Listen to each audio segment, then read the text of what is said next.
Tithes and offering portion muna tayo. Are we happy na nandito tayo sa church? Amen? Because we are blessed, nagising tayo. Amen? So, ang tanong ko sa inyo ngayon, bakit ba nagbibigay ng tithes dito sa harap? Para saan ba ang ating tithes? Yan ang katanungan. Bakit ba itinalaga ng Diyos ang mga tao during that time na magbigay ng tithes? So, if you have your Bibles, buksan po natin Leviticus 27 verse 30. Hindi po ito magme-mensahe si Coach, exhortation lang to. Ang sinasabi rito, thus all the tithe of the land, of the seed and of the land, or of the fruit of the tree is the Lord's. It is holy to the Lord. So sabi dito, lahat yan iset aside natin because it is what? Ano sabi? It is holy to the Lord. Kaya yung binibigay natin na word na to give, hindi pala to give, but bring your tithe.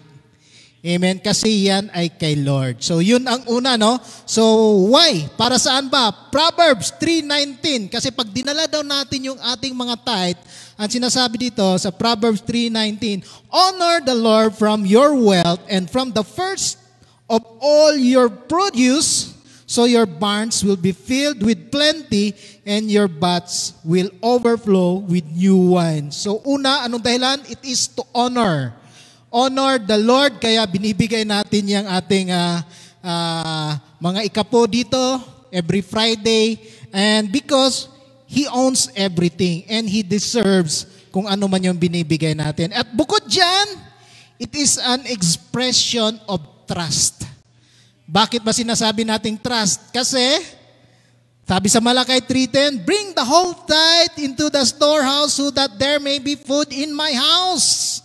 And test me now in this, says the Lord of hosts, if I will not open for you the windows of heaven and pour out for you a blessing until it overflows.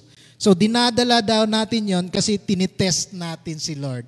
It is an issue of trust kung manalig ka ba? Ayan, kasi sabi niya, test me in this.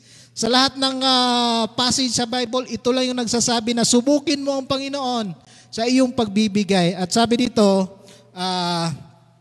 makikita mo kung ano yung, paano ba si Lord mag-bless sa iyo. Ang tanong na lamang ngayon, nagtitiwala ka ba sa akin? Yan ang sinasabi ni Lord sa atin. Nagtitiwala ka ba sa akin?